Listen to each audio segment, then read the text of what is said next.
बिस्मिल्लाहिर्रहमानिर्रहीम। अस्सलामुअलैकुम students, this is Atif Ahmed, your physics teacher.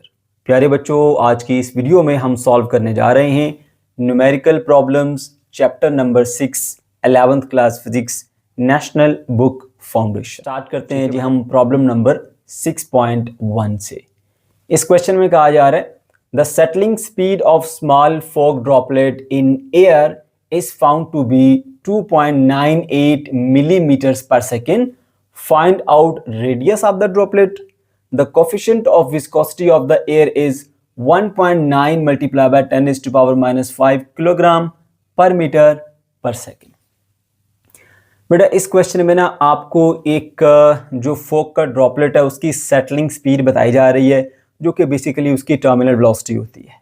ठीक है, इसके अलावा आपको एयर का जो कोफिशिएंट ऑफ विस्कोसिटी है वो बताया जा रहा है। ठीक है, और आपसे पूछा जा रहा है कि उस ड्रॉपलेट का जो रेडियस है वो कितना है। ठीक है, तो सबसे पहले डाटा नोट कीजिए बेटा। ये सेटलिंग स्पीड दरअसल हमारे पास इसकी टर्मिनल वेलोसिटी है, vt से उसे डिनोट किया जाता है। उसकी वैल्यू है जी 2.98 मिलीमीटर्स पर सेकेंड। ठीक है, अच्छा उसके बाद जो आपको coefficient of viscosity of air दिया गया उसको हम ईटा से डिनोट करते हैं, ये आप नोट कर लीजिए। That is 1.9 multiply by 10 raised to power minus 5 kilogram per metre per second.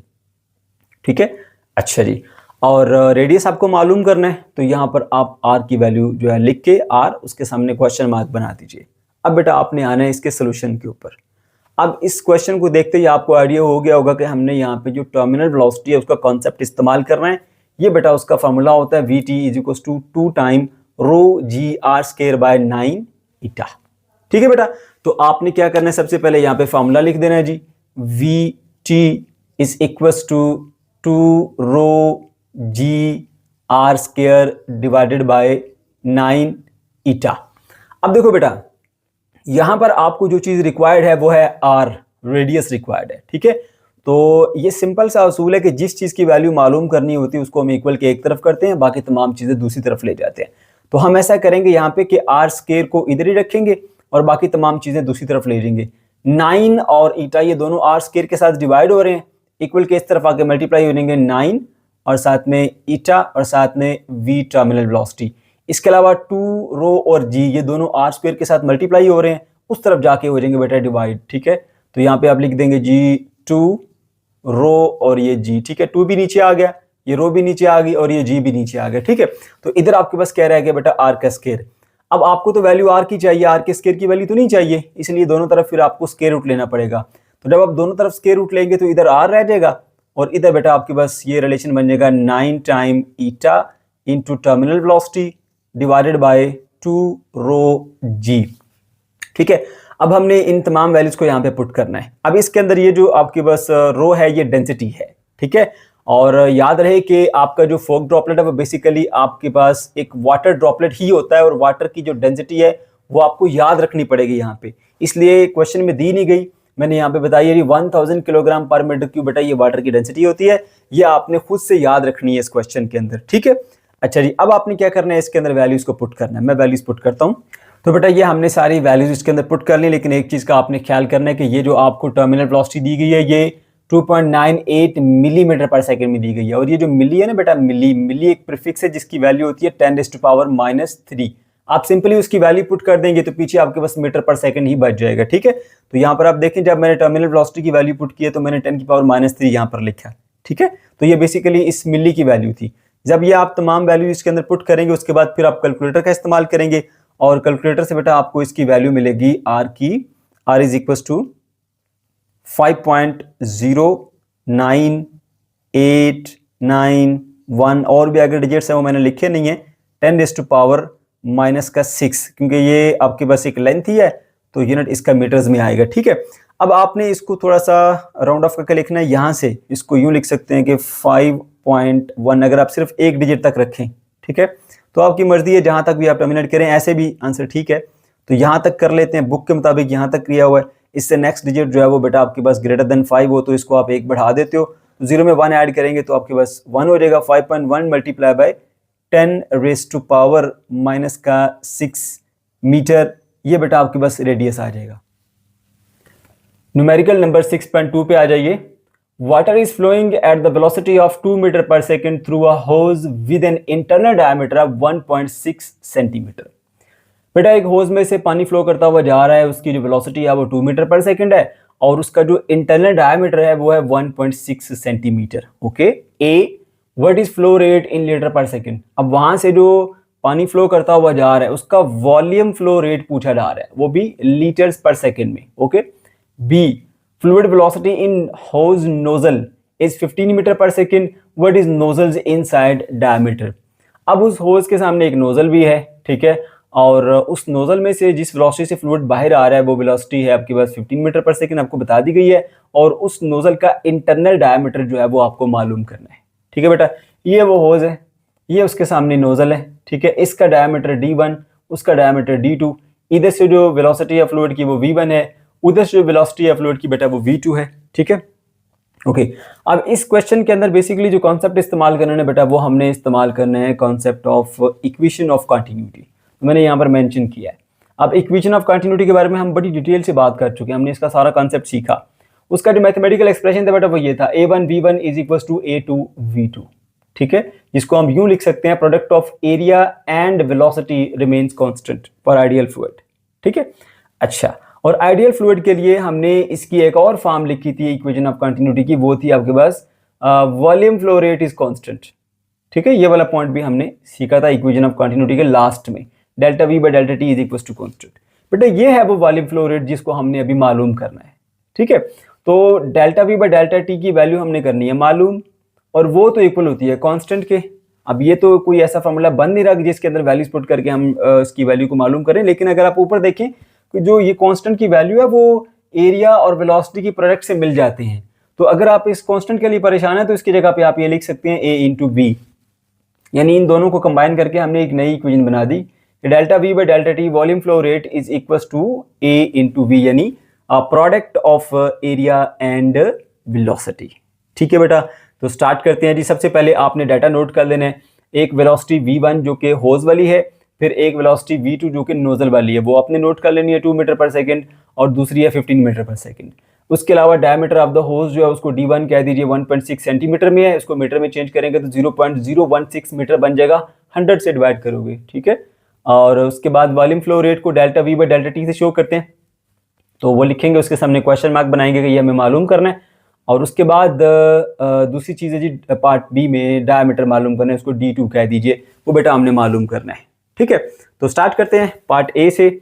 Part A के अंदर बेटा अब हमें जो है वो वॉल्यूम फ्लो रेट मालूम करना है, तो सबसे पहले मैं उसका फॉर्मूला लिखूंगा जी, delta V by delta T is equals to A1 V1 आएगा। ठीक है, A1 V1 आ गया। अब मेरे बच्चों यहाँ पर आपको ये चीज़ तो मालूम करनी है, अब एरिया इनटू वेलोसिटी, एरिया तो दिया नहीं गया तो कोई बात नहीं, इसका जो एरिया वो सर्कुलर है ना, तो सर्कल का जो एरिया होता है उसका फॉर्मूला होता है पाई आर स्क्वायर, तो हम यहाँ पे लिख सकते हैं इधर ही कि पाई R1 का स्क्वायर। ठीक है, और साथ में वेलोसिटी क्या आ जाएगी V1। ठीक है, सो इस तरह से पाई की वैल्यू बेटा होती है आपके पास 3.14,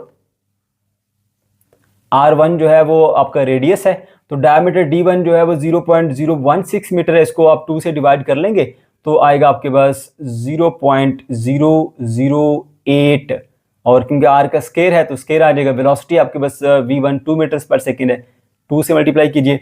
ओके, अब हम कैलकुलेटर से सॉल्व करेंगे, आपको बेटा वैल्यू मिलेगी 4.0192 मल्टीप्लाई बाय 10⁻⁻⁴।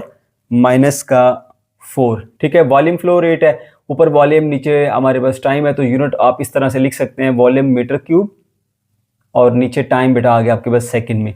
लेकिन उसने हमें बताया कि आपने लीटर पर सेकंड में जाना है, तो कोई बात नहीं, लीटर पर सेकंड में जाने के लिए कोई इशू नहीं है। हम जानते हैं बेटा कि जो 1 मीटर क्यूब वाटर है वो 1000 लीटर के बराबर होता है। 1 metre cube is equal to 1000 litre. ये वाली वैल्यू उठा के बेटा हम उसके अंदर पुट कर देंगे। अब जब आप इसको 1000 से मल्टीप्लाई करोगे तो क्या जवाब आएगा, ये वैल्यू मिलेगी बेटा आपको 0.40192 लीटर्स पर सेकेंड। ठीक है, और यही हमारा आंसर है 0.4 लीटर पर सेकेंड। न्यूमेरिकल नंबर 6.3 पे आ जाइए। Blood is pumped from the heart at the rate of 5 liter per minute into aorta of radius 1 centimeter। बेटा खून को दिल में से पंप करके भेजा जाता है खून की एक नाली में जिसका रेडियस है 1 सेंटीमीटर, और पंप करने का जो रेट है यानी कि वॉल्यूम फ्लो रेट वो आपको बताया जा रहा है 5 लीटर पर मिनट है। Determine the speed of the blood through the aorta. ठीक है, अब जो ब्लड की वेलोसिटी होगी ना एओर्टा से गुजरते हुए वो बेटा आपने मालूम करनी है। ठीक है, तो ये जो चीज आपको बताई गई ये वॉल्यूम फ्लो रेट है। अगर आप गौर से देखें तो ऊपर लिखा हुआ 5 लीटर डिवाइडेड बाय मिनट, तो लीटर वॉल्यूम है और मिनट टाइम है। So volume divided by time बेटा आपके पास होता है वॉल्यूम फ्लो रेट, उसको हम शो करते हैं delta V by delta T से, and that is equal to 5 litre per minute. ठीक है, अच्छा उसके बाद आपको रेडियस दिया गया एओर्टा का जिसमें हमने दिल से खून भेजा है जिस खून की नाली में। ठीक है, आर उसका रेडियस है 1 सेंटीमीटर, उसको मीटर में चेंज करेंगे 0.01 मीटर आ जाएगा। जब आप इसको 100 से डिवाइड करेंगे बेटा वेलोसिटी जो है ना वो आपने मालूम करनी है।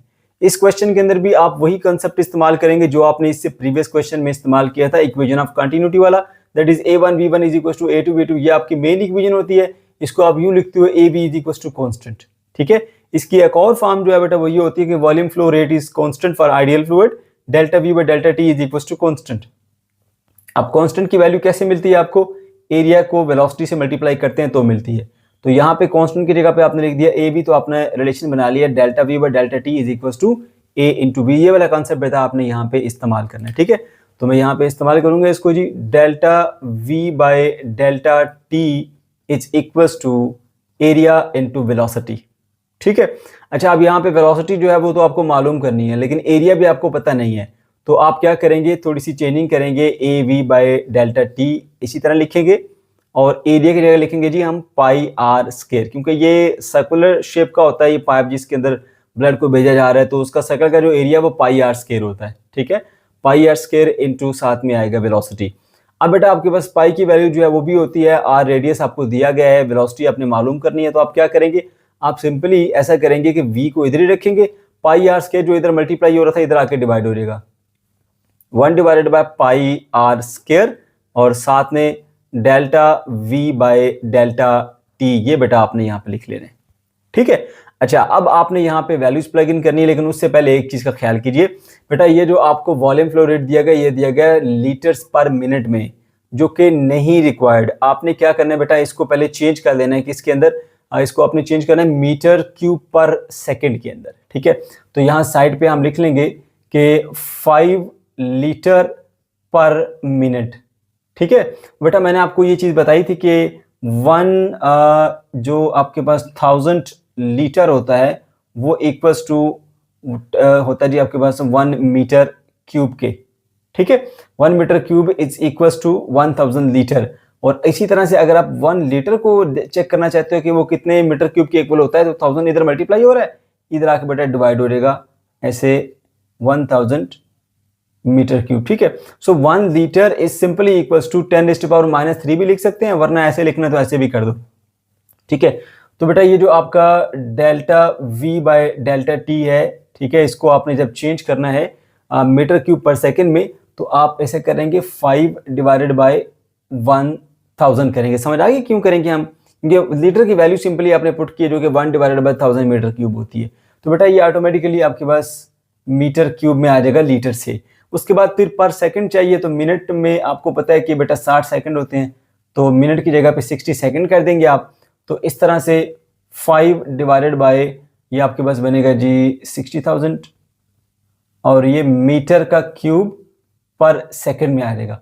अब आप कैलकुलेटर से इसकी वैल्यू मालूम करेंगे बेटा, तो इसकी वैल्यू जो आपको मिलेगी वो मिलेगी 8.3 10⁻⁻5, 8.3 मल्टीप्लाई बाय 10⁻⁻5, ठीक है, मीटर क्यूब पर सेकंड, ये वॉल्यूम फ्लो रेट आ गया। सही है, अब यहाँ पे वैल्यूज को आप प्लग इन करेंगे बेटा, और पाई की वैल्यू होती है 3.14 मल्टीप्लाई बाय जो रेडियस है उसकी वैल्यू आपको मैंने बताई 0.01, रेडियस का स्क्वायर है तो यहाँ पे स्क्वायर लगा लेंगे। ठीक है, अब वॉल्यूम फ्लो रेट की वैल्यू हम इस तरह यहाँ पे पुट कर देंगे, कितनी वैल्यू थी 8.3 मल्टीप्लाई बाय 10⁻⁻5। ठीक है, ओके, अब आपने बेटा इसको कैलकुलेटर से सॉल्व करना है।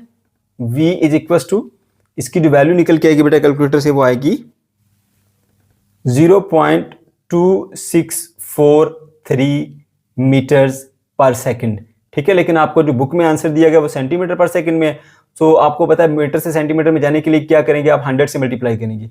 0.2643 मल्टीप्लाई बाय 100 करेंगे बेटा, तो ये सेंटीमीटर पर सेकंड में कन्वर्ट हो जाएगी और जो आपको वैल्यू मिलेगी बेटा वो मिलेगी 26.4 सेंटीमीटर पर सेकंड। और आपकी बुक में 27 का आंसर दिया हो तो अप्रोक्सीमेटली आप कह सकते हैं कि approximately it is equal to 27 centimetre per second is the numerical number 6.4 पे आ जाइए।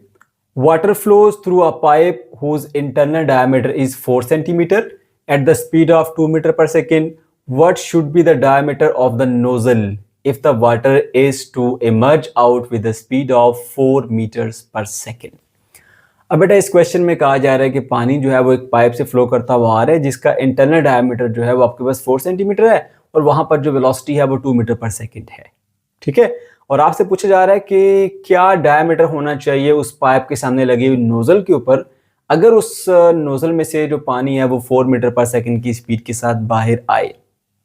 तो ये मैंने डायग्राम बनाई है बेटा, ये वो पाइप है, सामने उसकी नोजल है, यहाँ पर वेलोसिटी v1, डायमीटर को d1 कह दीजिए, वहां पे वेलोसिटी v2 और डायमीटर को d2 कह दीजिए। तो बेटा याद रखिए हमने ये कॉन्सेप्ट सीखा हुआ है कि फ्लूइड की वेलोसिटी और उसका जो एरिया है इन दोनों को रिलेट करने वाली जो इक्वेशन है बेटा वो आपके पास इक्वेशन ऑफ कंटिन्यूटी है, इसीलिए उसी का कॉन्सेप्ट यहाँ पर इस्तेमाल होगा। अब आप सोच रहे होंगे कि सर यहाँ पर तो एरिया का जिक्र नहीं है, डायमीटर का जिक्र है, तो एरिया बेसिकली डायमीटर से ही कंट्रोल हो रहा होता है।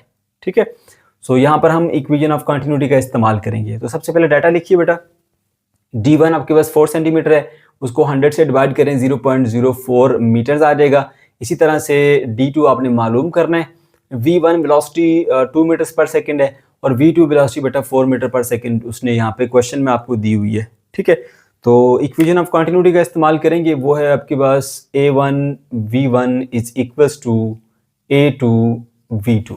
ठीक है, अब यहाँ पर एरिया है और लेकिन यहाँ पर तो गिवन डायमीटर है तो कोई बात नहीं, सर्कल है ये, इसका जो शेप है, ठीक है, इस पाइप की सर्कुलर शेप है अंदर से, तो पाई आर स्केयर उसका जो है वो एरिया होता है।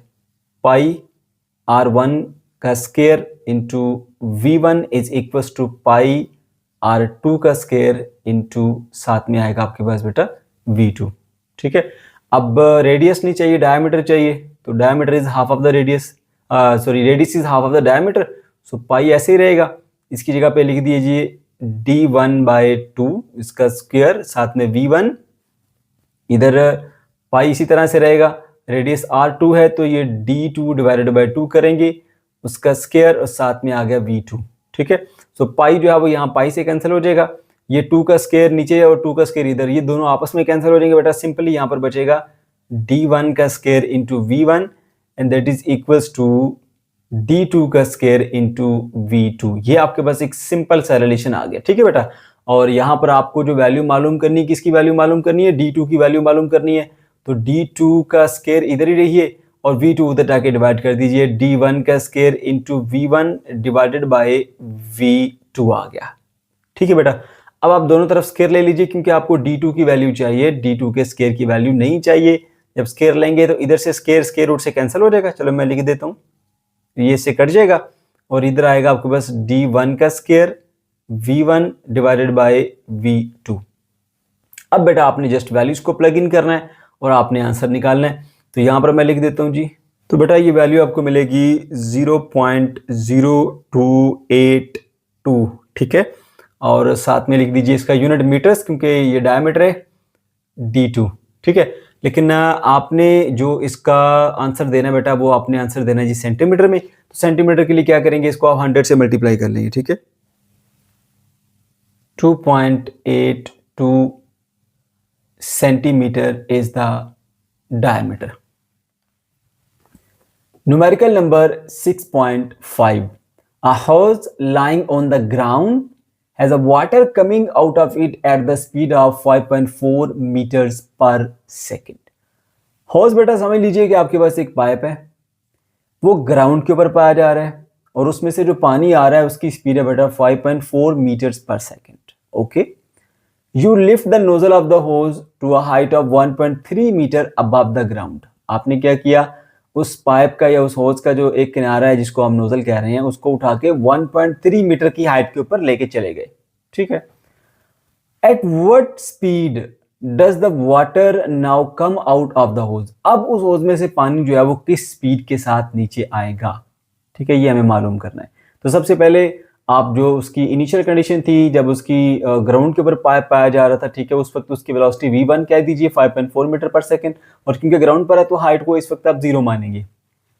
ठीक है, अच्छा, और दूसरा जो आपके पास पॉइंट है, जब उसको आप 1.3 मीटर हाइट तक लेके चले जाते हैं उसको आप हाइट h2 कह दीजिए, और अब उसकी वेलोसिटी जो है वो v2 कहेंगे, उसको वो हमने मालूम करनी है। ठीक है, अब सबसे इंपॉर्टेंट बात बताइए कि हम यहाँ पे कौन सा कॉन्सेप्ट इस्तेमाल करेंगे और क्यों करेंगे। ठीक है, तो यहाँ पे कॉन्सेप्ट इस्तेमाल होगा बर्नौली इक्वेशन का, क्योंकि मैं आपको सिखा के लाया हूं बेटा कि बर्नौली इक्वेशन आपके पास एक ऐसा मैथमेटिकल एक्सप्रेशन है जो एक फ्लूइड के प्रेशर, उसकी वेलोसिटी और उसके हाइट के दरमियान ताल्लुक को बयान करता है।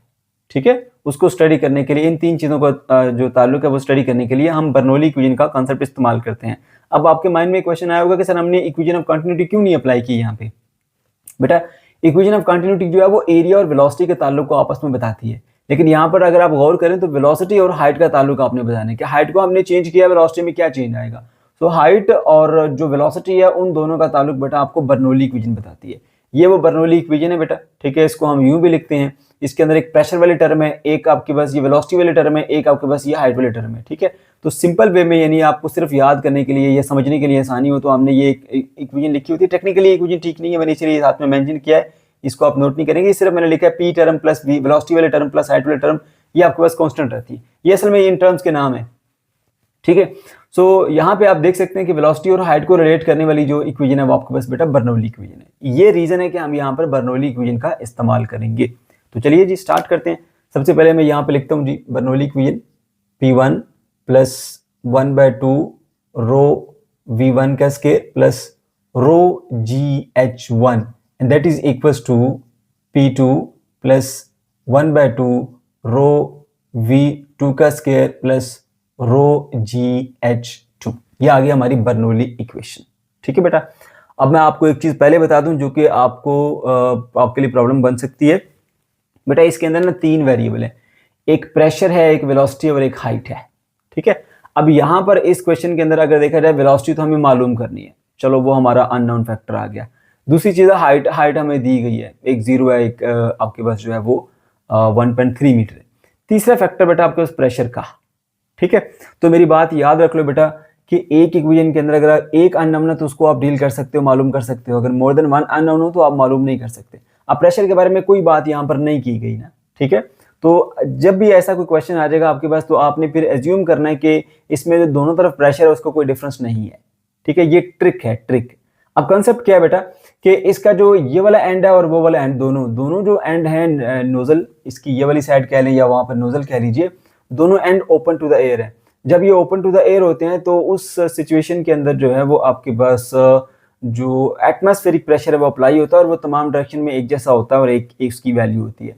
तो उधर का प्रेशर इधर का प्रेशर P1 P2 दोनों को बराबर समझा जाएगा। तो यहाँ पर आप ये कहेंगे कि जो आपका प्रेशर P1 है वो इक्वल्स टू P2 है। अगर दोनों बराबर है इसको एक नाम दे दीजिए P का, तो P1 वाली टर्म P2 वाली टर्म से यहीं पे कैंसिल आउट हो जाएगी। ठीक है बेटा, ओके। तो आपको मैंने ट्रिक भी बता दी कि अगर वो प्रेशर के बारे में नहीं बता रहा तो प्रेशर बैलेंस लो, दोनों तरफ बराबर होगा, इसलिए वो टर्म कट जाएगी। ठीक है, तो आपके पास फिर पीछे क्या रह जाएगा, 1/2 रो V1 का square plus rho GH1 is equals to, pressure वाली टर्म कट गई थी, मैंने गलती से लिखी थी, दोबारा लिखते हैं जी 1/2 रो V2 का स्केयर प्लस रो GH2। अब ये हाइट वाले टर्म एक तरफ ले आओ, इसको एक तरफ ले जाओ, ये आ गया रो GH1 माइनस ये इधर आ जाएगी, हो जाएगी जी रो GH2, और इसको वाली टर्म को आप इधर ले आइए। इधर पहले से जो पड़ी है वो है 1/2 रो V2 का स्केयर माइनस ये वाली हो जाएगी 1/2 रो V1 का स्केयर। ठीक है बेटा, अब यहां से देखिए रो रो रो रो सब में है, तो मैं अगर पूरी इक्वेशन को रो से डिवाइड कर दूं ना, ठीक है, मैं यहाँ पे मेंशन कर देता हूँ डिवाइड बाय रो, ठीक है, लेकिन मैं करता नहीं ताकि आपका टाइम सेव हो जाए, तो रो बेटा कट जाएगा यहाँ से, ठीक है।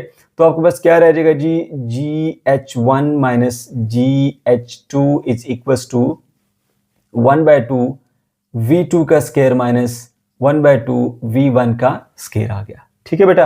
अच्छा, उसके बाद देखिए यहाँ से 1/2 कॉमन आता है, तो कॉमन ले लीजिए, V2 का स्केयर माइनस V1 का स्केयर रह जाएगा। यहाँ से G कॉमन आता है तो G कॉमन ले लीजिए बेटा, H1 minus H1 minus H2 आएगा, ठीक है। अब हम इनकी वैल्यूज को प्लग इन करते हैं बेटा यहाँ पे। सो या अगर अभी नहीं वैल्यूज लिखनी तो आगे चल के लिख लेंगे। ये जो 2 नीचे डिवाइड हो रहा है, इस तरफ आके मल्टीप्लाई हो रहेगा, 2G into H1 minus H2 इधर रहेगा। अब देखो आपको जो मालूम करना है वो V2 है, ठीक है। तो अब यहाँ पर क्या रह गया आपके पास, V2 का स्केयर माइनस V1 का स्केयर। आपको यहाँ पे वैल्यू मालूम करनी है V2 की, ठीक है। तो आप ऐसा करें ना, इसको इधर रहने दें, V1 को इधर ले जाइए, तो इधर आके ये प्लस हो जाएगा V1 का स्केयर, ठीक है, और प्लस ये वाला आ गया जी 2G into H1 minus H2 आ गया, and that is equal to V2 का स्केयर। मगर हमें तो V2 चाहिए ना, V2 का स्केयर तो नहीं चाहिए, तो दोनों तरफ बेटा हम ले लेंगे स्केयर रूट, तो इधर भी स्केयर रूट ले लो और उधर भी स्केयर रूट ले लो। ऐसे V1 का square plus 2G H1 minus H2 and that is equal to V2 का स्केयर। V2 का स्केयर स्केयर से कैंसिल आउट हो जाएगा, और यहां से बेटा आपके पास वैल्यू आएगी आपके पास V2 की, ठीक है। अब हम यहाँ पे इसके अंदर वैल्यूज को प्लग इन करते हैं। ओके जी, सो अब हम इसको कैलकुलेट कर लेते हैं जी कैलकुलेटर की हेल्प से। तो बेटा ये वैल्यू मिलेगी आपको 1.91 मीटर्स पर सेकेंड, और यही हमारी न्यूमेरिकल नंबर 6.6 पे आ जाइए। अ pipe has the two different cross sectional area, A1 is equals to 25 centimeter square and A2 is equals to 4 centimeter square respectively। बेटा यहाँ पर एक पाइप के बारे में बात की जा रही है कि उसके दोनों एंड से जो क्रॉस सेक्शनल एरिया है वो अलग अलग है। एक को A1 का नाम दिया गया, एक को A2 का नाम दिया गया। A1 की वैल्यू 25 सेंटीमीटर स्क्वायर है और A2 की वैल्यू बेटा 4 सेंटीमीटर स्क्वायर है, ठीक है। The volume flow rate of water through the pipe is 5 multiplied by 10⁻³ metre cube पर सेकेंड। उसमें से फ्लो करने वाला जो लिक्विड है या वाटर कह लीजिए, उसका जो वॉल्यूम फ्लो रेट है बेटा वो ये है, ठीक है। डिटरमाइन मालूम कीजिए speed of water in the both cross sectional areas. इस एरिया पे और इस एरिया पे दोनों के ऊपर आपने चेक करना है कि जो वाटर फ्लो करता हुआ जा रहा है उसकी क्या स्पीड है। V1 V2 की वैल्यू मालूम करनी है, ठीक है। उसके बाद फिर आपने क्या मालूम करना है, प्रेशर डिफरेंस बिटवीन देम। इस एंड और इस एंड के दरमियान जो प्रेशर का एक डिफरेंस क्रिएट होगा, उस प्रेशर के डिफरेंस को भी बेटा आपने मालूम करना है, ठीक है। ओके, सबसे पहले जरा डाटा नोट कर लीजिए। इसमें आपको एरिया A1 की वैल्यू दी गई है 25 सेंटीमीटर स्क्वायर। उसको मीटर स्क्वायर में चेंज करने के लिए आपने 10⁻⁴ से डिवाइड करना है, ठीक है। तो ऊपर आके 10⁻⁻⁴ हो जाएगा। अब क्योंकि सेंटीमीटर से मीटर में जाने के लिए 100 से डिवाइड करते हैं ना, ये सेंटीमीटर का स्क्वायर है, इसलिए आपने 100 के स्क्वायर से डिवाइड करना है, याद रखना है ये, ठीक है। इसी तरह ये आपका 4 सेंटीमीटर स्क्वायर था, इसको मीटर स्क्वायर में चेंज करने के लिए 10⁻⁴ से आपने डिवाइड किया, जो कि ऊपर आके 10⁻⁻⁴ बन गया, ठीक है बेटा। तो ये आपने इनको मीटर स्क्वायर और इसको भी मीटर स्क्वायर में चेंज कर लिया। उसके बाद वॉल्यूम फ्लो रेट कहते हैं ΔV/ΔT, ये है वॉल्यूम फ्लो रेट, ठीक है। उसकी वैल्यू आपको दी हुई है, आपने यहाँ पे नोट कर ले ली है। V1 V2 दोनों मालूम करना है, और प्रेशर का डिफरेंस यानी P1 माइनस P2 बेटा ये दो चीजें आपने मालूम करनी है, ठीक है। ओके जी, अब एक चीज जरा ध्यान से सुनिएगा बेटा, इस क्वेश्चन के अंदर ना आपकी इक्वेशन ऑफ कंटिन्यूटी और बर्नौली इक्वेशन दोनों का कॉन्सेप्ट इस्तेमाल होगा, ठीक है। क्यों, मैं बताता हूँ। देखो, एक तो चीज है कि आपको एरिया और वेलोसिटी के दरमियान ताल्लुक डिस्कस करना है, ठीक है। एरिया अलग अलग है, वेलोसिटीज आपको मालूम करनी है। एरिया A1 भी है, एरिया A2 भी है, और वेलोसिटी मालूम करनी है। एरिया और वेलोसिटी का ताल्लुक बेटा आपको बताता है equation of continuity, A1 V1 is equal to A2 V2, ठीक है। अच्छा, अब उसकी एक और फॉर्म भी होती है इक्वेशन ऑफ कंटिन्यूटी, जिसको हम कहते हैं volume flow rate is constant, यानी ΔV/ΔT is equal to constant. फिर मैंने आपको बताया था कांस्टेंट की वैल्यू कैसे मिलती है, पिछले न्यूमेरिकल्स के अंदर एरिया और वेलोसिटी को मल्टीप्लाई करके मिलती है। That's why ΔV/ΔT is equal to AV। ये आपके पास एक फार्मूला बन जाता है जिसका आप इस्तेमाल करेंगे यहाँ पर वेलोसिटीज को मालूम करने के लिए, ठीक है बेटा। ओके, अब एक और चीज भी है ना, यहाँ पे प्रेशर का भी डिफरेंस चेक करना है, ठीक है। इधर का प्रेशर और उधर का प्रेशर का क्या फर्क है। तो बेटा देखिए, यहाँ पर जो है वो वेलोसिटी V1 V2 आपको जब मालूम हो जाएगी, फिर आपने प्रेशर P1 P2 निकालना है। तो अब यहाँ पर याद रखें कि प्रेशर को आपकी जो इक्वेशन ऑफ कंटिन्यूटी है वो तो डील नहीं करती, ठीक है। उसके लिए फिर आपको जरूरत पड़ेगी किसकी, वो है बेटा बर्नौली इक्वेशन, क्योंकि बर्नौली इक्वेशन वो इक्वेशन है जो कि एक लिक्विड के प्रेशर को, वेलोसिटी को और हाइट को, इनका आपस में ताल्लुक बताती है, ठीक है। अब यहाँ पे वेलोसिटी तो v1 v2 हमारे पास आ जाएंगी, तो फिर अब वेलोसिटीज के पता चलने के बाद हम प्रेशर मालूम करना चाहेंगे तो उसके लिए फिर हमें बर्नौली लगाना पड़ेगी। इसलिए बेटा यहाँ पे इस क्वेश्चन के अंदर दोनों कॉन्सेप्ट जो है वो इस्तेमाल होंगे।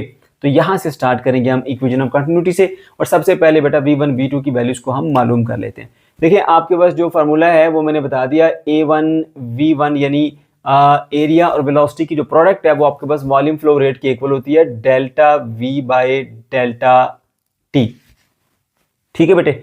ओके, अब यहां पर जो है वो आपको क्या चीज रिक्वायर्ड है, v1 रिक्वायर्ड है। तो v1 की वैल्यू मालूम करना चाहते हैं तो a1 उधर जाके डिवाइड हो जाएगा, यानी 1 divided bye a1 into delta v by delta t, ये चीज आ गई, ठीक है बेटे। अब ये वॉल्यूम फ्लो रेट है और उसको आपने एरिया से डिवाइड करना है तो आपको वेलोसिटी v1 मिल जाएगी।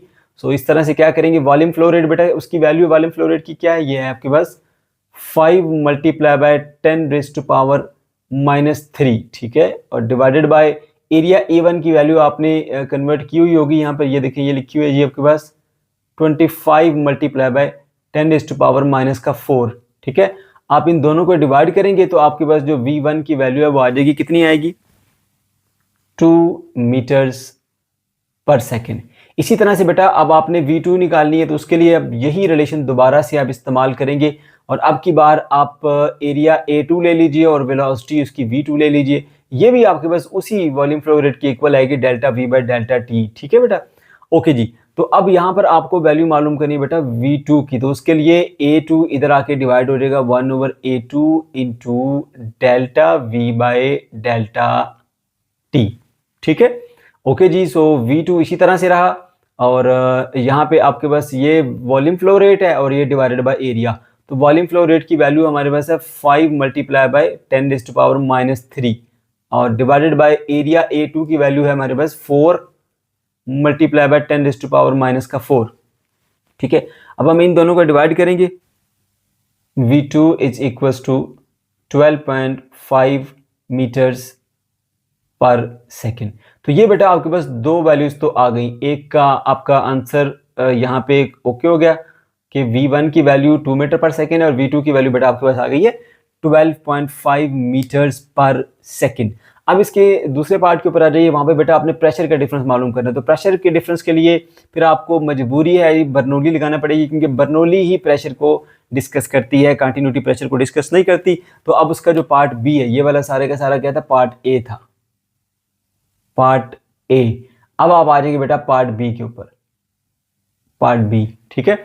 सो पार्ट बी के अंदर आपने क्या करना है, यहाँ पे सबसे पहले इक्वेशन ऑफ कंटिन्यूटी वो आप लिख लेंगे ऐसे, P1 प्लस 1/2 रो V1 का square plus rho GH1 is equal to P2 plus 1/2 rho V2 का स्क्वायर प्लस रो GH2, ठीक है। अच्छा, ये आपके पास इक्वेशन आ गई है। अब बात बड़े ध्यान से सुनना बेटा, यहां पर जो है वो आपके पास प्रेशर है, इसके अलावा वेलोसिटी और हाइट, क्योंकि इन तीन चीजों का ये ताल्लुक बनाती होती है, ठीक है। अब प्रेशर में डिफरेंस तो मालूम करना है, यानी P1 तो आपका या P2 जो है ना, प्रेशर वाली टर्म आपकी रिक्वायर्ड है, ओके हो गई है। दूसरी टर्म में बेटा वेलोसिटी V1 V2 की, तो V1 V2 दोनों की वैल्यू आपको बस मौजूद है, वो भी आप पुट कर लेंगे, सही है। तीसरी चीज बेटा आपके पास हाइट H1 H2, हाइट आपके पास गिवन नहीं है, ना ही क्वेश्चन में कहीं मेंशन किया गया, ठीक है। अब यहाँ पे आपने किस तरह से इस क्वेश्चन को फिर सॉल्व करना है, ध्यान से बात सुनिएगा, क्योंकि ये वो पॉइंट है जो कि पेपर में आपको याद रहते नहीं है, आपने रटा लगाया होता है, बस इसको सॉल्व कर लेते हो, यहाँ पे आगे भूल जाते हो अब H1 H2 की वैल्यू कहाँ से लाऊं मैं, ठीक है। तो बेटा सुनिए ध्यान से, मैंने आपको पहले भी बात बताई थी, ट्रिक भी बताई थी, कंसेप्ट भी बताया था कि एक इक्वेशन के अंदर एक अननोन होगा तो आप डील कर लोगे, अगर एक से ज्यादा अननोन होंगे तो आप उसको डील नहीं कर सकते। प्रेशर तो मालूम करना है, ठीक है, ओके है, V1 V2 की वैल्यू आपको पता है, ओके है, लेकिन H की वैल्यू पता नहीं है। तो ऐसी सूरत में जो H1 H2 है, दोनों तरफ में आपको मैंने ट्रिक बताई थी कि आप समझे कि वो इक्वल है, ठीक है। अब कंसेप्ट क्या कहता है, कंसेप्ट ये कहता है, देखिए कि आपने इस केस के ऊपर जो है वो वॉल्यूम फ्लो रेट कैलकुलेट किया हुआ है। वॉल्यूम फ्लो रेट जो है बेटा आपका इक्वेशन ऑफ कंटिन्यूटी है, और इक्वेशन ऑफ कंटिन्यूटी है वो हीट में हीट कह रहा हूँ, हाइट में डिफरेंस को डील ही नहीं करती, ठीक है। तो इसका मतलब ये हुआ कि अगर आपने इसके ऊपर वॉल्यूम फ्लो रेट लगाया हुआ है, इसका मतलब ये है कि इधर की हाइट उधर की हाइट सेम है। अगर हाइट सेम है तो उसका मतलब ये हुआ कि फिर आप H1 H2 को बराबर लेंगे। बात को समझ गए? क्योंकि आपने यहाँ पे वॉल्यूम फ्लो रेट कैलकुलेट किया हुआ है जो कि इक्वेशन ऑफ कंटिन्यूटी है, और इक्वेशन ऑफ कंटिन्यूटी आप जो है वो अलग अलग हाइट के लिए अप्लाई कर ही नहीं सकते। ठीक है, हाइट सेम है तभी आपने ये वॉल्यूम फ्लो रेट कैलकुलेट किया हुआ है, इसलिए यहां से आपको आइडिया हो जाएगा कि इसके अंदर हाइट H1 H2 दोनों बराबर है। सो मैं यहाँ पे लिखूंगा H1 is equal to H2 is equal to H। तो इस तरह से ये रो जी एच इधर टर्म और ये भी रो जी एच बन जाएगी, तो रो जी एच वाली रो जी एच से कट जाएगी, तो मैं उसको डायरेक्टली मिस कर रहा हूँ। P1 प्लस 1/2 रो V1 का square is equal to P2 plus 1/2 rho V2 का स्क्वायर। तो रो जी H1 रो जी H2 वाली टर्म इस तरह से कटेगी, तो उसकी मैंने ट्रिक भी बता दी और उसका कॉन्सेप्ट भी दे दिया। ठीक है बेटा, अब हमने मालूम करना है प्रेशर में डिफरेंस। तो प्रेशर एक तरफ ले आओ, ये P1 इधर आके ये हो जाएगा माइनस का P2, तो इसको फिर उधर ले जाना पड़ेगा। इधर जो पहले से पड़ी है वो है 1/2 रो V2 का स्क्वायर, ये इधर आके माइनस हो जाएगी 1/2 रो V1 का स्क्वायर। ठीक है, सो ये P1 माइनस P2 ये प्रेशर डिफरेंस है, यही चीज तो हमने मालूम करनी थी। अब इसको हम सॉल्व कर लेते हैं। 1/2 यहाँ से कॉमन लेंगे, 1/2 कॉमन लेने के बाद फिर रो भी कॉमन ले लेंगे, फिर आएगा V2 का स्क्वायर माइनस V1 का स्क्वायर। ठीक है बेटा, सो 1/2 एज इट इज लिखिए। उसके बाद रो डेंसिटी उसकी वैल्यू दी हुई है 1000 किलोग्राम पर मीटर क्यूब, तो मैं सिंपली इसकी वैल्यू पुट कर लें तो 1000। उसके बाद V2 हमारे पास क्या था, V2 ये वाली वैल्यू पड़ी हुई है 12.5 का स्क्वायर और माइनस V1 का स्क्वायर। V1 कितनी बेटा आपके पास 2 मीटर पर सेकेंड, तो 2 का स्क्वायर आ गया। ठीक है, तो बेटा आपका आंसर आएगा यहाँ पे 7.6 मल्टीप्लाई बाय 10⁻⁴ पास्कल। ठीक है, numerical number 6.7, the speed of water in a hose increase from 1.96 metre पर सेकंड to 25 मीटर पर second going from hose to nozzle। बेटा इस क्वेश्चन में कहा जा रहा है कि पानी अपनी स्पीड को बढ़ा लेता है 1.96 मीटर पर सेकंड से 25.5 मीटर पर सेकंड जब एक होज से नोजल की तरफ पानी मूव करता है। ठीक है, ये मैंने डायग्राम बनाई है बेटा, ये होज है, ये आगे इसकी नोजल है, होज से नोजल की तरफ पानी मूव करता हुआ जा रहा है। पहले उसकी स्पीड को कह दीजिए V1, बाद में जब नोजल से मूव करेगा तो उसकी स्पीड चेंज होकर हो जाएगी V2। ठीक है, okay. Calculate pressure in the hose, ये जो होज वाली साइड है इस साइड पे आपने प्रेशर मालूम करना है। ठीक है, given that the absolute pressure in the nozzle is 1.01 multiply by 10⁵ Newton पर मीटर स्क्वायर, और नोजल साइड पे जो प्रेशर है वो आपको यहाँ पे मेंशन कर दिया गया है। एंड एज्यूमिंग द लेवल का मतलब बेटा ये है कि आपने इसकी हाइट को चेंज नहीं करना, लेवल का मतलब सेम। एंड फ्रिक्शनलेस फ्लो, यानी जो फ्लूइड इसके अंदर से मूव करता हुआ जाएगा उसकी एनर्जी में लॉसेस नहीं आएंगे, फ्रिक्शनलेस फ्लो होगा। ठीक है बेटा, ओके जी। तो सबसे पहले डाटा नोट कर लीजिए। डाटा में आपको वेलोसिटी V1 V2 नोट करनी है, एक 1.96 मीटर पर सेकंड, दूसरी V2 है बेटा 25.5 मीटर पर सेकंड। अच्छा, फिर दो प्रेशर है P1 P2। P1 जो है वो आपको मालूम करना है, होज साइड का, ये होज साइड है। ठीक है, और P2 जो है ना वो बेटा आपको गिवन है, वो आप नोट कर लीजिए। ठीक है, ओके जी। अब सवाल ये पैदा होता है कि हमें इस पे कौन सा कॉन्सेप्ट अप्लाई करना है। तो बेटा आपको बता चुका हूँ कि बर्नौली इक्वेशन एक ऐसा मैथमेटिकल एक्सप्रेशन है जो एक फ्लूइड के प्रेशर को, हाइट को और वेलोसिटी को आपस में रिलेट करता है। वेलोसिटी दी हुई है, प्रेशर पूछा जा रहा है, मतलब वेलोसिटी और प्रेशर का आपस में ताल्लुक है, तो बेटा बर्नौली इसको डील करेगी। ठीक है, इसलिए हमने बर्नौली इक्वेशन इसके ऊपर अप्लाई करनी है। स्टार्ट करते हैं बेटा। बर्नौली इक्वेशन क्या है जी, आपके पास P1 प्लस 1/2 रो V1 का square plus rho GH1 and that is equals to pressure P2 plus 1/2 rho V2 का स्क्वायर प्लस रो GH2 आ गया। ठीक है बेटा, अब क्योंकि यहाँ पे मेंशन किया गया कि एज्यूमिंग द लेवल, यानी हाइट दोनों तरफ से क्या होगी, बराबर होगी। So H1 is equals to H2 is equals to H कह दीजिए। ये वाली टर्म रो GH बन जाएगी, ये वाली टर्म भी रो GH बन जाएगी, इधर वाली टर्म से हो जाएगी कैंसिल, दोनों कट जाएंगी। तो फिर पीछे आ जाएगा आपके पास P1 प्लस 1/2 रो V1 का स्क्वायर। ठीक है, और इधर आएगा जी P2 प्लस 1/2 रो V2 का स्क्वायर। ठीक है बेटा, अब आपको मालूम क्या करना है बेटा, मालूम करना है P1। सो P1 को आप इधर ही रखेंगे, ये वाली टर्म उधर जाके माइनस कर देंगे। सो P2 प्लस 1/2 रो V2 का स्क्वायर माइनस ये टर्म आगे इधर हो जाएगी 1/2 रो V1 का स्क्वायर आ गया। ठीक है बेटा, मजीद थोड़ा सा इसको सिंप्लीफाई कर लेते हैं। P2 इसी तरह से रहेगा प्लस 1/2 इसी तरह से रहा, रो यहाँ से बल्कि दोनों से कॉमन ले लेते हैं ना, 1/2 कॉमन ले लिया और रो भी कॉमन ले लिया, तो पीछे रह गया आपके पास V2 का स्क्वायर माइनस V1 का स्क्वायर आ गया। ठीक है बेटा, अब हम यहाँ पे इनकी वैल्यूज को प्लग इन करते हैं। P2 प्रेशर आपको गिवन है, दैट इज 1.01 मल्टीप्लाई बाय 10⁵ आ गया और प्लस 1/2 इसी तरह से रहेगा। रो डेंसिटी ऑफ वाटर बेटा आपको पता होनी चाहिए 1000 होती है। ठीक है, उसके बाद फिर वेलोसिटी V2 की वैल्यू कितनी है जी आपके पास, ये 25.5 का स्क्वायर माइनस V1 कितनी है 1.96 का स्क्वायर। ठीक है बेटा, पहले बेटा इसको वैसे लिखते हैं 1.01 और मल्टीप्लाई बाय 10⁵, उसके बाद फिर हम इसको जो हमने कैलकुलेटर से वैल्यू निकाली बेटा वो मिली हमें 3.23। ठीक है, मल्टीप्लाई बाय 10⁵। ठीक है, अब आप इन दोनों को ऐड कर लीजिए, 1.01 प्लस 3.23 मल्टीप्लाई बाय 10⁵ को आपने कॉमन ले लिया बेटा, तो ये ऐड करने के बाद बन जाएगा जी आपके पास 4.23 बल्कि 24 बनेगा। ठीक है, 1 + 3 4 मल्टीप्लाई बाय 10⁵। ठीक है, तो साथ में यूनिट आ जाएगा pascal. Numerical number 6.8, a hole is drilled at the bottom of full bucket of water of height h. What will be the velocity of water that exits from hole? बेटा इस question में कहा जा रहा है कि आपके पास एक बकेट है, उसमें वाटर को फिल किया हुआ है और वाटर की जो हाइट है बकेट के अंदर वो हाइट है h। ठीक है, फिर उस बकेट के बॉटम में एक होल बनाया जाता है। ठीक है, उस होल से पानी जो है वो बाहर आता है। पानी के बाहर आने की जो स्पीड है ना बेटा वो आपने मालूम करनी है। ठीक है, तो सबसे पहले हम ये सीखेंगे कि इस क्वेश्चन के ऊपर हमने कौन सा कंसेप्ट अप्लाई करना है और उससे भी ज्यादा इंपॉर्टेंट चीज कि वो कंसेप्ट हमने क्यों अप्लाई करना है, हमारे माइंड में कैसे आएगा कि हमने ये वाला कंसेप्ट यहां पर अप्लाई करना है। तो बेटा जरा सिचुएशन को अंडरस्टैंड कीजिए।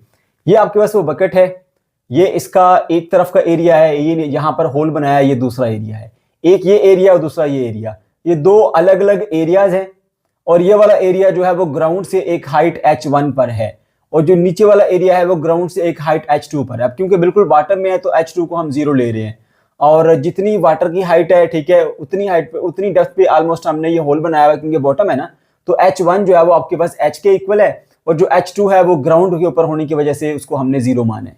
ठीक है बेटा, तो ये दो अलग अलग एरियाज हैं और ये समझे एक पाइप की तरह, जैसे बर्नौली में एक पाइप के दो अलग अलग एरियाज होते हैं, अलग अलग हाइट के ऊपर पाए जाते हैं, अलग अलग उनके अंदर वेलोसिटी होती है, तो सेम टू सेम वैसी ही सिचुएशन मिल रही है। एक ये एरिया है और एक ये एरिया है होल का, दोनों एरियाज अलग अलग हैं। ठीक है बेटा, और इसकी हाइट h1 है, इसकी हाइट h2 है, दोनों की हाइट अलग अलग है। ठीक है, और एक एंड से दूसरे एंड की तरफ लिक्विड फ्लो करता हुआ आएगा तो इसकी वेलोसिटी कुछ और होगी, इसकी वेलोसिटी कुछ और होगी। तो ये सारी की सारी सिचुएशन जो है ना बेटा, जैसे एक बर्नौली इक्वेशन के अंदर सिचुएशन आती है वही सिचुएशन आपको यहाँ पे मिल रही है। अलग अलग एरियाज भी हैं, अलग अलग हाइट के ऊपर भी हैं, अलग अलग वेलोसिटीज भी हैं, तो सेम वही सिचुएशन बन रही है। और दूसरी सबसे इंपॉर्टेंट बात कि आपको हाइट बताई जा रही है कि इस बकेट की जो हाइट है ना आपके पास वो h है।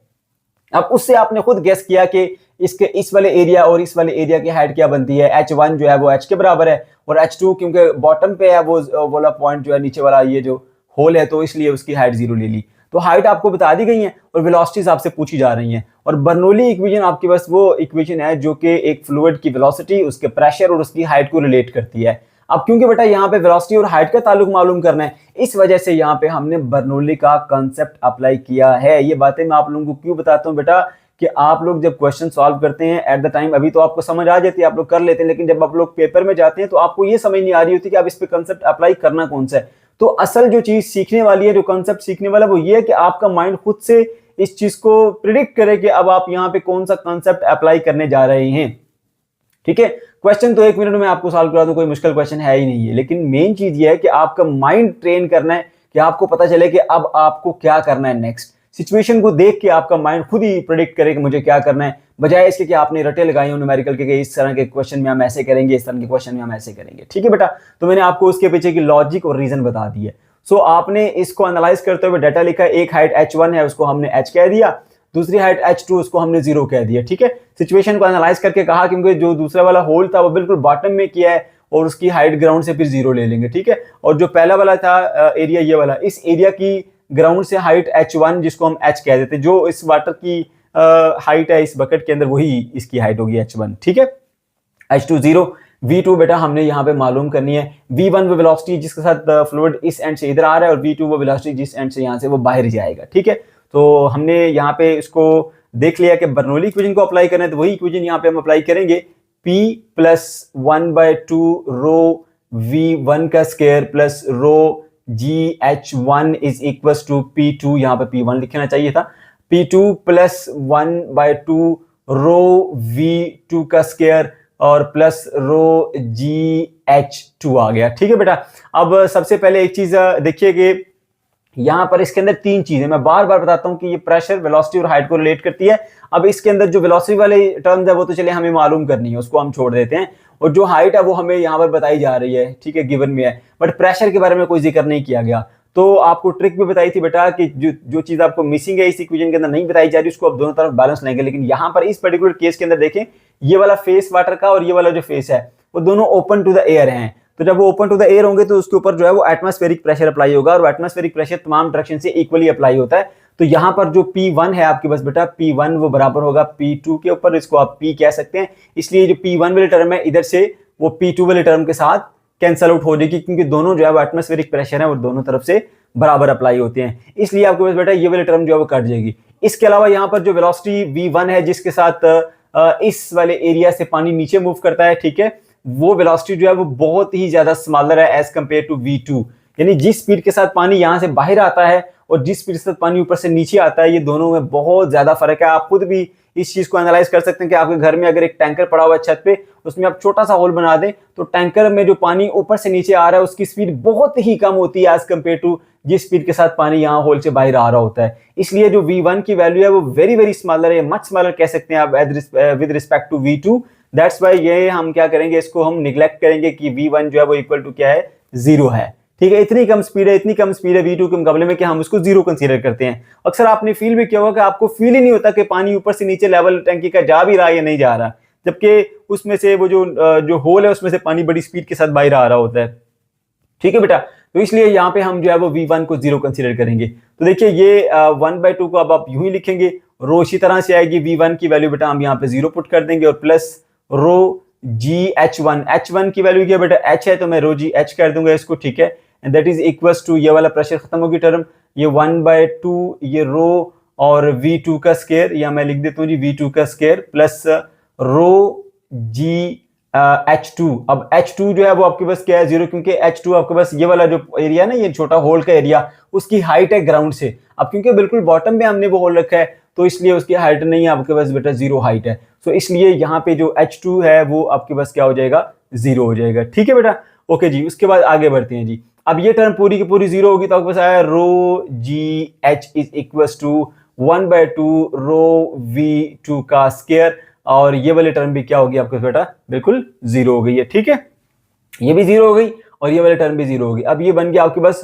रो GH is equal to half rho v2 का स्क्वायर। अब बेटा देखिए इधर भी रो है और इधर भी रो है, दोनों तरफ से रो जो है वो कैंसिल हो जाएंगे। ठीक है, कट गए रो, यहाँ पे बच गया GH और यहाँ पे आ गया 1/2 v2 का स्क्वायर। अब ये जो 2 यहाँ पे डिवाइड हो रहा है बेटा, इधर आके मल्टीप्लाई हो जाएगा, 2GH is equal to v2 का स्क्वायर, और दोनों तरफ हम स्क्वायर रूट ले लेंगे तो ये आएगा आपके पास 2GH is equals to v2, क्योंकि स्क्वायर जो है वो स्क्वायर रूट से क्या हो जाता है, कैंसिल हो जाता है। तो फाइनली आपको जो आंसर मिलेगा बेटा वो v2 is equals to square root of 2GH। अब क्योंकि हमें यहाँ पे हाइट की जो वैल्यू है वो बताई नहीं गई, अगर बताई गई होती तो हम उस वैल्यू को यहाँ पे पुट कर लेते, लेकिन उसने हमें सिर्फ h ही बोला है, तो h के मुताबिक फिर ये हमारे पास रिलेशन आता है स्क्वायर रूट ऑफ 2GH। यहाँ पे g की वैल्यू 9.8 पुट करेंगे और जो हाइट है, जिस हाइट पे जो वाटर है इस बकेट के अंदर मौजूद, वो आप पुट करेंगे तो आपको जो है वो आंसर मिल जाएगा। न्यूमेरिकल नंबर 6.9 पे आ जाइए। The efflux speed of an oil from narrow hole of tank is 33.8 meters per second at pressure of 4.12 multiplied by 10 to the power 5 Pascal. Calculate density of oil.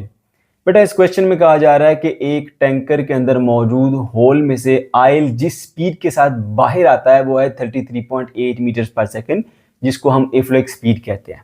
ठीक है, और जिस pressure के साथ वो बाहर आ रहा है, देखिए एड प्रेशर ऑफ दिस, तो वो प्रेशर आपके पास 4.12 मल्टीप्लाई बाय 10⁵ पास्कल।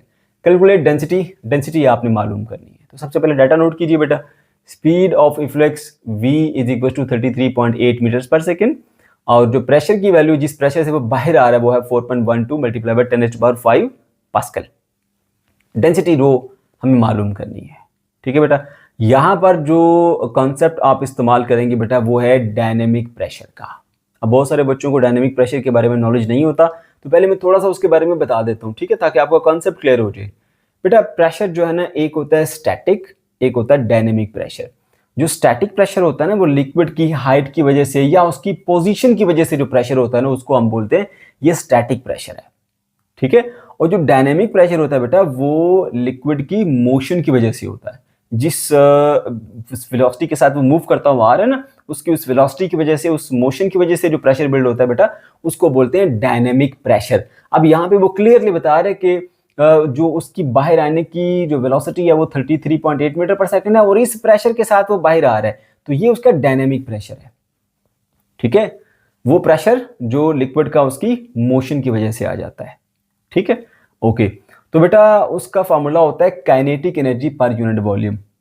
ठीक, सो ये बन जाता है P is equal to 1/2 rho V का स्क्वायर। मैं आपको बता देता हूँ कैसे, क्योंकि काइनेटिक एनर्जी तो सबको पता है बेटा, काइनेटिक एनर्जी जो है वो इक्वल होती है आपके पास 1/2 mv स्क्वायर।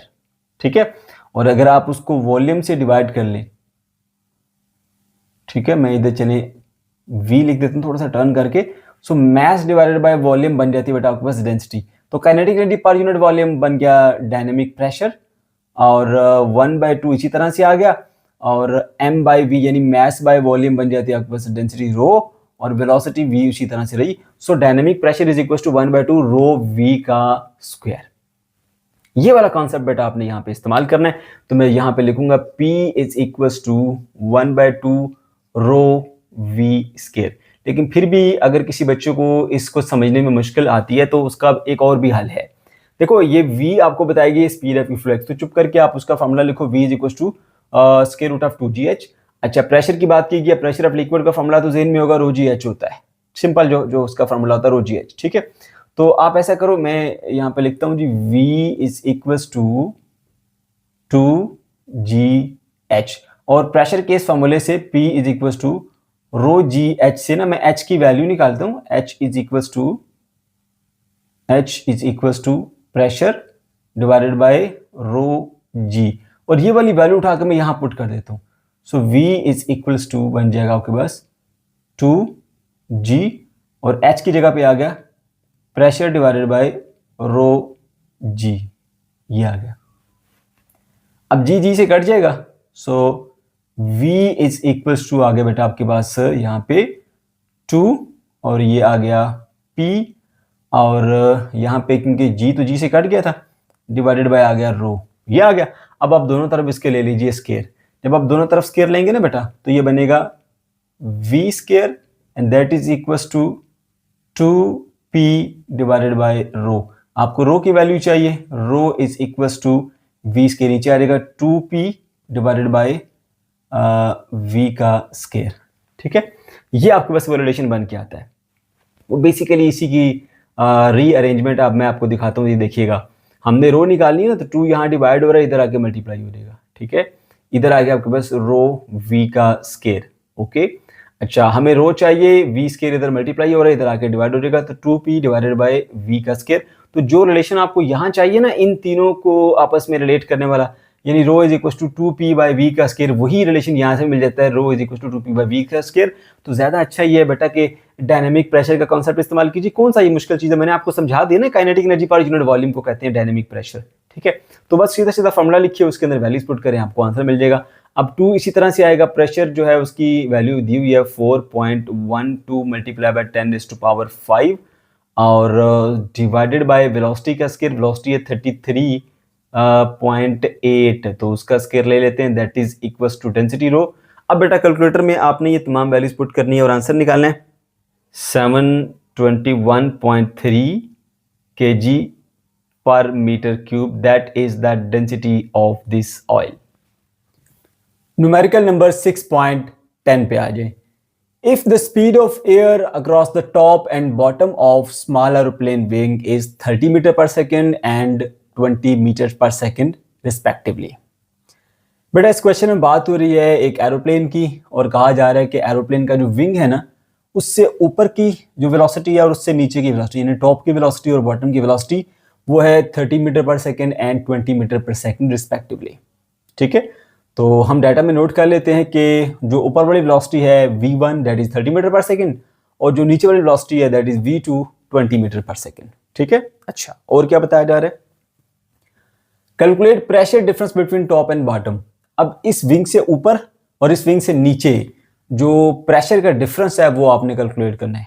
ठीक है, तो यहां पर मैंने शो कर दिया delta P that is equal to P2 minus P1. ठीक है, अब अक्सर बच्चे पूछेंगे सर P1 माइनस P2 क्यों नहीं किया, तो मैं आपको उसकी वजह बताऊंगा. ठीक है, आगे चल के बताता हूँ. और बेटा आपको बताया जा रहा है कि जो डेंसिटी है एयर की यहाँ पे 1.29 किलोग्राम पर मीटर क्यूब है. ठीक है, ये आपके पास इंफॉर्मेशन गिवन है. अब यहाँ पे बेटा आपको वेलोसिटीज बता दी गई हैं और प्रेशर आपसे पूछा जा रहा है. ठीक है, तो मैं आपको बता चुका हूँ कि यहाँ पर जो कॉन्सेप्ट आपने अप्लाई करना है फौरन से माइंड में सोचें कि सर ने हमें सिखाया था कि बर्नौली इक्वेशन वो इक्वेशन है जो एक फ्लूइड के प्रेशर, उसकी वेलोसिटी और उसकी हाइट को रिलेट करती है. यहाँ पर प्रेशर और वेलोसिटी का ताल्लुक है तो बर्नौली इक्वेशन को हम इस्तेमाल करेंगे, इसलिए बर्नौली इक्वेशन का कॉन्सेप्ट यहाँ पर इस्तेमाल होगा. ये बर्नौली इक्वेशन है. ठीक है बेटा, और ये आपको मैंने कॉन्सेप्ट दिया हुआ है कि P, V और H को आपस में क्या करती है, ये रिलेट करती है. ठीक है, ओके.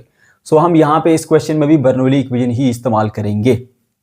अच्छा अब देखो बेटा, बर्नौली इक्वेशन ने ही हमें ये बात बताई थी कि जहां पर वेलोसिटी फ्लूइड की ज्यादा होती है वहां पर फ्लूइड अपना प्रेशर क्या कर लेता है, कम कर लेता है. ऐसा ही है. अब ऊपर जो वेलोसिटी है वो ज्यादा है 30, नीचे वेलोसिटी कम है 20. इसका मतलब है ऊपर प्रेशर थोड़ा होगा, नीचे प्रेशर ज्यादा होगा. ठीक है, तो आप जब प्रेशर का डिफरेंस निकालने जा रहे हैं तो आपको जो आंसर बुक में दिया गया बेटा वो पॉजिटिव है. ठीक है, और पॉजिटिव आंसर हमेशा तब आता है जब आप बड़ी वैल्यू में से छोटी वैल्यू को माइनस करते हो. अब नीचे का प्रेशर जो है उसको हमने P2 का नाम दिया, ऊपर का प्रेशर को हमने P1 का नाम दिया है.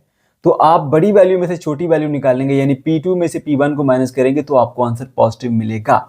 लेकिन अगर आप P1 माइनस P2 कर लेते हैं तो भी गलत नहीं होगा. ठीक है, क्योंकि उसने हमें बाउंड नहीं किया कि आपने टॉप माइनस जो बिलो प्रेशर है वो कैलकुलेट करना है या फिर आपने जो नीचे का प्रेशर है वो माइनस ऊपर वाला प्रेशर करना है. उसने पूछा बस डिफरेंस बता दो. ठीक है, तो डिफरेंस पॉजिटिव आए इस वजह से बड़ी वाली वैल्यू में से छोटी वाली वैल्यू को निकाला जाता है. अगर छोटी वाली में से बड़ी वैल्यू निकालेंगे तो आंसर वही आएगा बट वो नेगेटिव आएगा, जो कि इंडिकेट करेगा कि ऊपर का प्रेशर कम है नीचे का प्रेशर ज्यादा है, और कुछ भी मतलब इसका नहीं है. ठीक है बेटा, ओके जी. So delta P is equal to P2 minus P1 में इस वजह से कैलकुलेट करूं ताकि मेरा आंसर नेगेटिव ना आए. आप चाहें तो P1 माइनस P2 भी कर लेंगे, आंसर वही आएगा बट वो नेगेटिव आएगा. फिर आपको एक्सप्लेन करना पड़ेगा कि नेगेटिव जो है इसका क्या मतलब है, कि ऊपर का प्रेशर लो है नीचे का प्रेशर हाई है, that's why the difference is negative.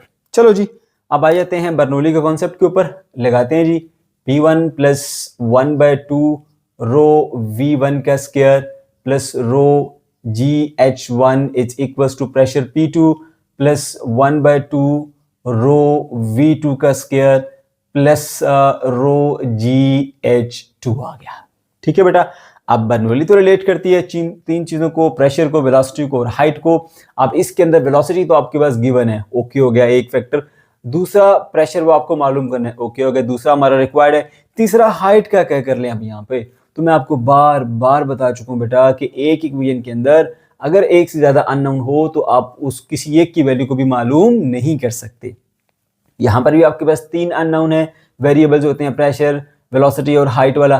Pressure तो मालूम करना है हमारा अननोन है, वेलोसिटीज हमें दी गई है नाउन है, लेकिन हाइट का क्या कर लें. तो बेटा यहाँ पर इस केस के अंदर याद रखिएगा कि इसका जो विंग है ना, इसके ऊपर वाले जो पॉइंट है उधर का जमीन से फासला और नीचे वाले जो पॉइंट है उसका जमीन से फासला कुछ ज्यादा फर्क होता नहीं है जब ये उड़ रहा है ना ऐसे.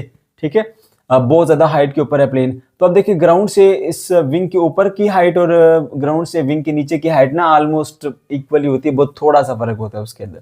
दैट्स वाई इस पर्टिकुलर केस के अंदर हम H1 को H2 के इक्वल लिख रहे हैं, अप्रोक्सीमेटली इक्वल है, तो हम यहाँ पे उसको एक ही नाम देंगे H का। सो रो जी H और रो जी H बन जाएगा ये y, because H1 is approximately equal to H2, क्योंकि बेटा तीसरा वेरिएबल अगर खत्म नहीं करोगे ना तो फिर आप किसी एक की वैल्यू भी मालूम नहीं कर सकते। तो ये कंसेप्ट भी बता दिया आपको और ट्रिक भी बता दी। ट्रिक में ये ना समझ आए तो बोले भाई तीसरा जो है वो आपको बताया नहीं क्या, बराबर है तो काट दो उसको, ठीक है। और कॉन्सेप्ट ये कहता है कि दोनों तरफ हाइट जो है वो ऑलमोस्ट H1 H2 बराबर ही है। जब दोनों बराबर हो जाएंगे तो रो जी एच दोनों आपस में कट जाएंगे, ठीक है। इसलिए हम इसको नहीं लिखेंगे।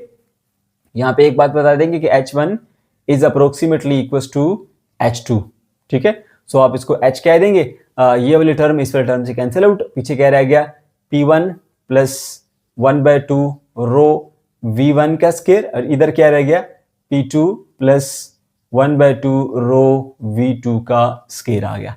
अब बेटा क्योंकि आपको प्रेशर डिफरेंस कैलकुलेट करना है और वो आप चाहते हो कि नेगेटिव ना आए, इसलिए बड़ी वैल्यू में से छोटी वैल्यू माइनस करेंगे।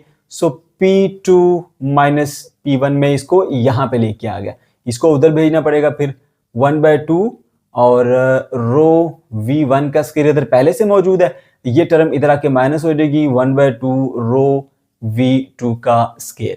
अब देखो बेटा 1/2 दोनों से आ जाएगा कॉमन, 1/2 कॉमन आने के बाद रो भी कॉमन ले लीजिए चले, और उसके बाद फिर V1 का स्क्वायर माइनस V2 का स्क्वायर आ जाएगा, that is equals to P2 minus P1। समझ गए बेटे? ओके जी। सो ये तो हमें रिक्वायर्ड था मालूम करना है। ये 1/2 को एज इट इज लिखिए, और रो डेंसिटी जो है वो हमें दी गई है बेटा 1.29 आ जाएगा, ठीक है, kilogram per metre cube. Unit यहाँ पे नहीं लिखी है वरना कंफ्यूजन होगी आपको।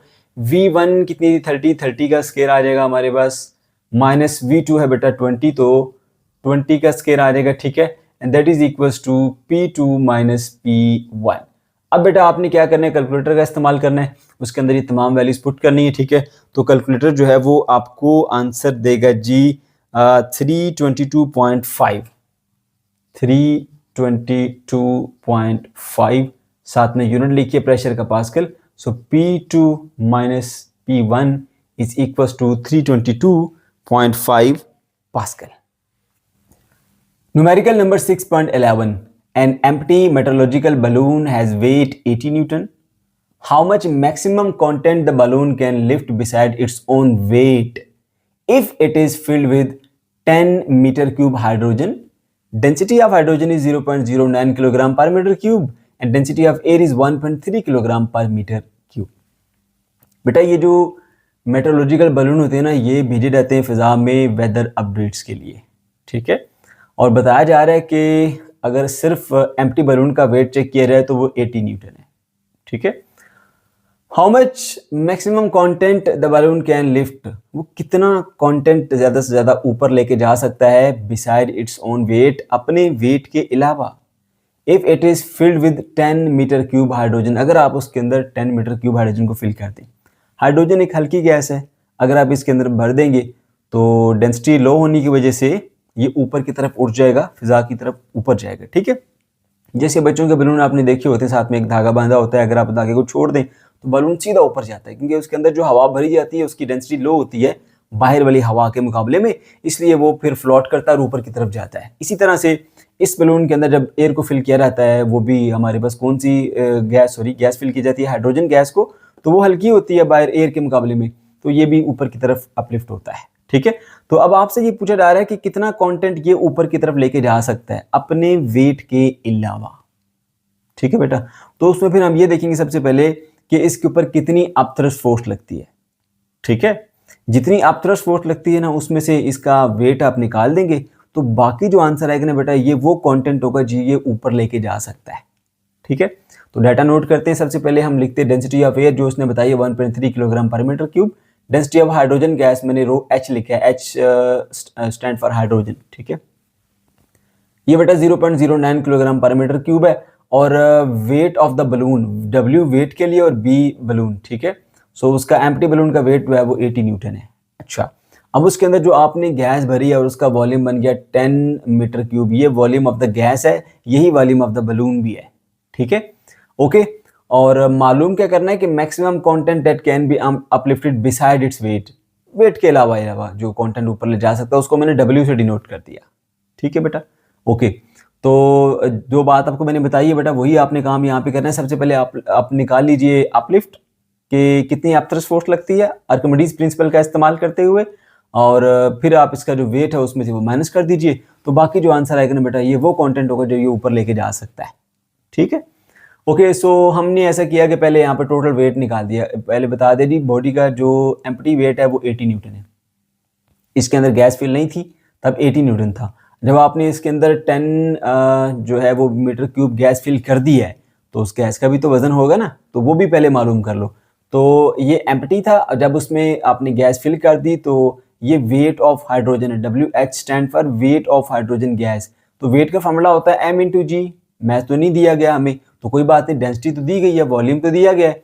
तो डेंसिटी इंटू वॉल्यूम करेंगे मैथ की जगह पे, तो ये बन जाएगा ρg(V). ठीक है, तो इसमें रो क्योंकि आपने गैस हाइड्रोजन जिसका आप वेट मालूम करना चाह रहे हैं तो डेंसिटी भी हाइड्रोजन की इस्तेमाल करेंगे। तो ये आगे 0.09 उसकी डेंसिटी, ये उसका वॉल्यूम आ गया, जी की वैल्यू 9.8 होती है, मल्टीप्लाई करेंगे बेटा 8.82 न्यूटन, ये आ गया वेट ऑफ द गैस जो उसके अंदर फिल की हुई है। तो 80 न्यूटन खाली बलून का वेट था, और गैस भरने के बाद इसका पूरा वेट जो हो गया वो 8.82 न्यूटन हो गया। ये वो टोटल वेट है इस पूरे बलून का गैस समेत। ठीक है, अब हम निकालते हैं जी अपथ्रस्ट फोर्स। ठीक है, तो अपथ्रस्ट के बारे में आप जानते हैं बेटा, आपको आर्किमिडीज प्रिंसिपल में हमने पढ़ा था कि अपथ्रस्ट फोर्स जो है वो डिस्प्लेस फ्लूइड के वेट के बराबर है। डिस्प्लेस फ्लूइड के वेट के बराबर। ठीक है, और उसका फॉर्मूला होता है ρVg।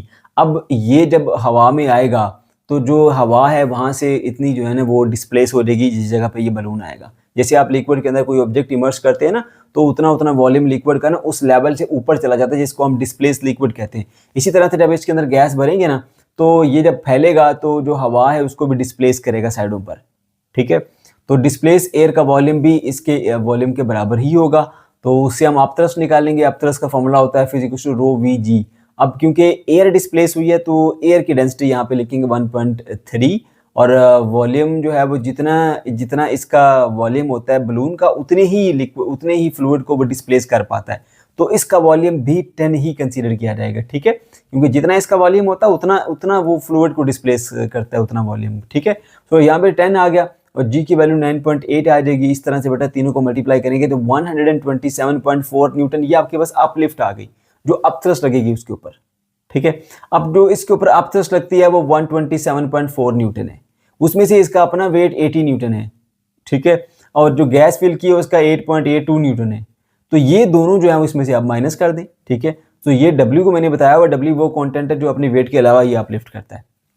तो अपथ्रस्ट फोर्स में से ये अपना वजन और इसके अंदर भरी हुई गैस का वजन दोनों माइनस कर दें तो पीछे आपके पास आंसर मिलेगा 38.58 न्यूटन। ये बेटा आपके पास वेट आ जाता है उस कंटेंट का वेट जो कंटेंट ये लेके ऊपर की तरफ जा सकता है।